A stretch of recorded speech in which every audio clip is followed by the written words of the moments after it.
I was teaching a class earlier this week, and one of the students brought up the question about crypto, buying a home with crypto. So can people use crypto to buy a house? This is Las Vegas Real Estate Now with local real estate expert Harvey Blankfeld. I mean, the broad answer is yes. What if they're getting a mortgage also?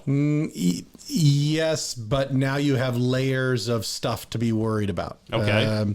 So the idea here is if two people want to get together and agree to exchange property, whether it be cryptocurrency or real estate property, and they want to exchange that, they're allowed to do that in our world and in our system, right? Right. Where you start getting rules put on you are, A, if you decide to put rules on yourselves, and then B, if you're involving any kind of mortgage. That's where we get a bit uptight about it, and there are things to know. So if you were going to just transfer personal property back and forth, right? You have this cryptocurrency and I have this property and we're going to exchange them. The title companies and escrow companies are not going to facilitate that, right? They don't want to be in the middle of that transaction because they don't have good systems for receiving cryptocurrency. Right. To then hand it over to one party versus the other, that sort of thing.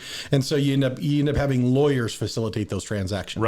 Right. And they can become the intermediaries. Yes. You have issues there where you're not getting title insurance and different layers there. But if you really insist on doing it, it can be done. They could probably still, I'm guessing that they could probably still purchase title insurance, not through the normal course of action, but the insurance company's going to want to see some kind of a value in U.S. dollars on the property somehow, some way.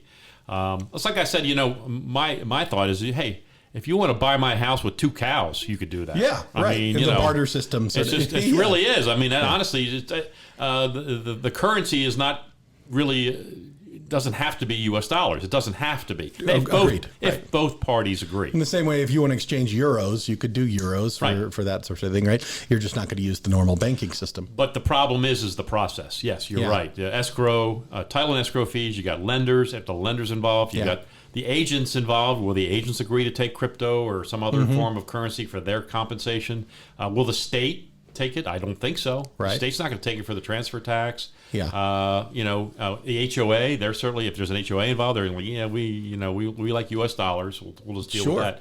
So I think that there's certain elements of it could be crypto, but other elements would probably still have to be U.S. dollars. Right. So you asked about like how do mortgages feel about it, and the reality is like a mortgage will let you use your cryptocurrency, but it does have to be converted to U.S. dollars in a U.S. financial institution before those dollars can actually be spent inside the mortgage transaction, before they can be used to purchase that property where I'm going to give you a mortgage to back some portion of it, right? So if you cash out your Bitcoin into US dollars and now it's in dollars and I can see the exact value and I can see that sort of thing, then I'm allowed to use it. Okay. We're going to look another layer deeper, which is to say I have to know that those were your dollars. So I have to see where this cryptocurrency was and was it owned by you? And this is an interesting sort of thing for me because in my mind, when crypto got started, one of the major drivers was it was completely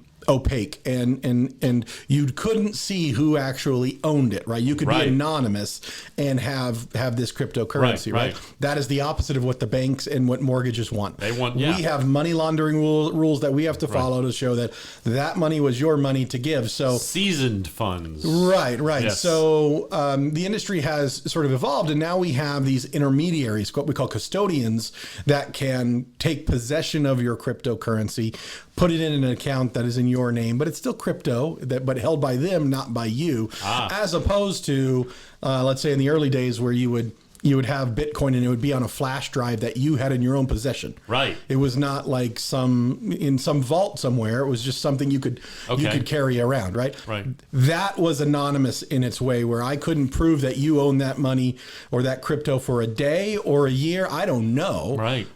Now that we have these custodians, they can give us bank statements effectively. Gotcha. That shows that these were coins that were in your account for a certain period of time, and you can season the dollars in to use for a mortgage. Yeah, I'm just thinking about the IRS also, because the IRS is going to be like, wait a minute, how much was this transaction? If you're making money or you're, there are concerns there, right? And they've gotten very savvy about how to track this stuff back and stuff. All right. But But if you want to go down, and there's nothing immediately illegal or unallowable about it, but if you're going to use it for a mortgage transaction, you've got to convert it to U.S. dollar currency. So theoretically, the buyer could convert to U.S. currency, close the deal, and then the seller could immediately take whatever proceeds they have and convert it back to crypto. Sure, if they wanted to. That's what they could do. So they could essentially, it's not a crypto deal. That's still a cash deal. Yes, right. I mean, I could sell my cow and pay cash for the house, and then then you could buy the cow back with, with the money you got. I mean, if I were to make it a little more clear or a little more obvious, it's like, imagine you had a free and clear vehicle, and you wanted to sell that vehicle to give you the cash needed to buy a house. You're allowed to do that. Sure. I just have to prove that you own that car. And what the value is. And here's what the value was, and here's the proceeds of your sale, and it all can make sense. And you're allowed to sell the things you own to use in a home purchase, so long as I can clearly trace it back to your ownership.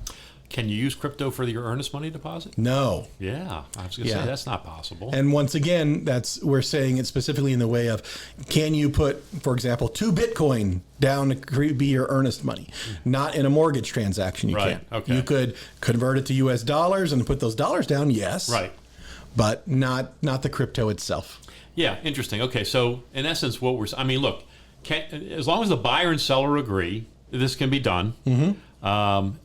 There's still going to be some parts of it, in virtually any transaction, they're going to have to be U.S. dollars.